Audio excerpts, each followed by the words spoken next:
Sem Tamara Urbančič, sem mentorica kmetijskih krožkov na osnovni šoli Rudolfa Vukovića v Podgradu. Poučujem kmetijski krožek v obliki interesne dejavnosti že od leta 2010. Na tej šoli skupaj z učenci skrbimo za šolski vrt, za šolske živali, kot so kokoši in kunci. Nabiramo zdravilna zelišča, ukvarjamo se s kulturno dediščino, namreč strižemo tudi ovce in predelujemo volno, ter tudi veliko dobrega skuhamo, predvsem iz pridelkov šolskega vrta.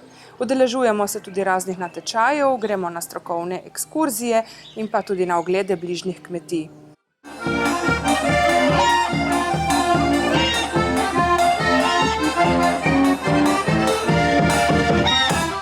Temelji se seveda na ročnem delu, na spretnosti rok, ampak hkrati pa seveda poskušam čim več tudi poučevati in povedati o teh vsebinah, predvsem s poudarkom na ekološko kmetijstvo in na varovanje narave. Tako smo tudi naredili hotel za žuželke, ker smo opazovali divje čebele, opraševalce.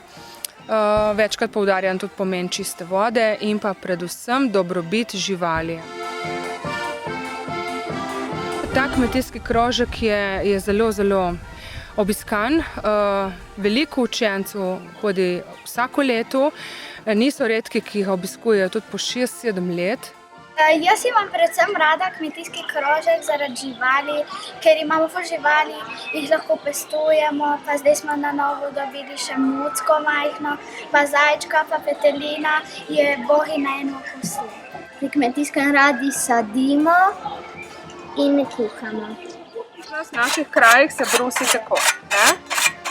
Skušam učencem predstaviti kmetijstvo v celotni luči, ne?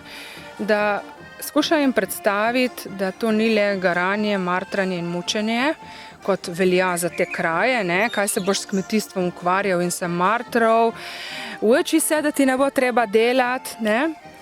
Ampak jim probam v eni lepi luči predstaviti kmetijstvo, ampak realni. In zato od obdelave zemlje, da vidijo, kaj ustvarijo s svojimi rokami, do potem primerov dobrih praks v Sloveniji, kaj lahko posamezniki naredijo na kmetijah, ne. In pa seveda v povezavi z inštituti, kmetijsko svetovalno službo, biotehniško fakulteto in tako naprej. Med korono sem posadil jagode, meto, korenčke in solato.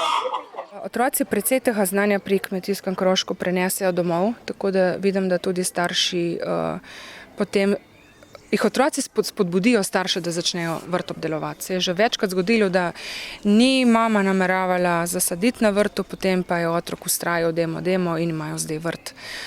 Me je pa tudi že srečal en starate, pa je rekel, vi ste kriva, pa sem ga gledala, kaj sem zdaj spet kriva, rekel, da imamo v naši vasi spet kokoši.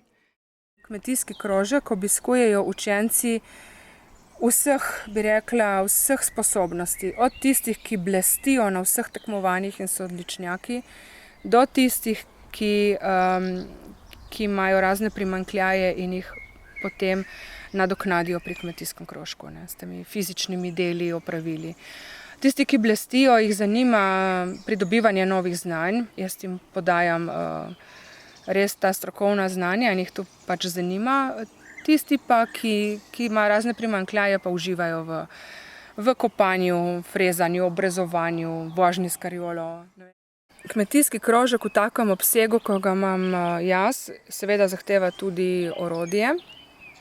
In šole pa imajo seveda omejena sredstva. Zdaj, nekaj let nazaj Ministrstvo za kmetijstvo pristopilo in omogočilo šolam, da nabavijo nekaj osnovnega orodja, kot so matike, vile, mislim, so bili tudi zalivalniki, tudi celo visoke grede so bile takrat kupljene, tako da smo mentorji šolskih vrtov zelo bili hvaležni tega materiala, ne.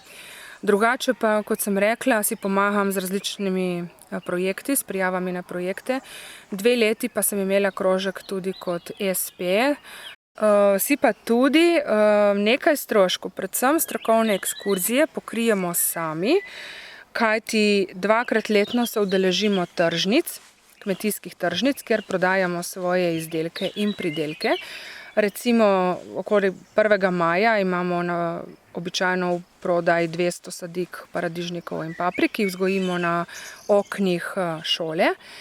In pa v jeseni je glavna kmetijska tržnica, kjer prodajamo izdelke iz zdravilnih rastlin, od mazil do sirupov, mil, soli zeliščne, potem pa tudi kar pridelamo, tudi marmelade, kompote, pašto iz jajc domačih kokoši. To je eno tako lepo delo s temi otrocmi, ti obrazi so zmerom nasmejani, srečni, veseli, pripravljeni za delo. Ja, jaz si želim s tem nadaljevati. Vendar sem morala zmanjšati. Včasih sem imela kmetijski krožek na 4 šolah, sedaj imam samo še na eni, ravno zaradi financ, ker pač ni financiranja, da bi podprlo celotno dejavnost. Ker jaz ne delam samo na pol, ne. Če češ nekaj v redu narediti, pač porabiš toliko in toliko časa in tudi materijala, ne. Ja, želim si, da bi mogoče na področju Evropske unije bil nek ukrep, ker bi predvideval sredstva za to vrstno delo. Ker program razvoja podeželja ima precej ukrepov, ne. Res jih ima precej, vendar v nobenem od teh ukrepov ne najdem možnosti dela z mladimi.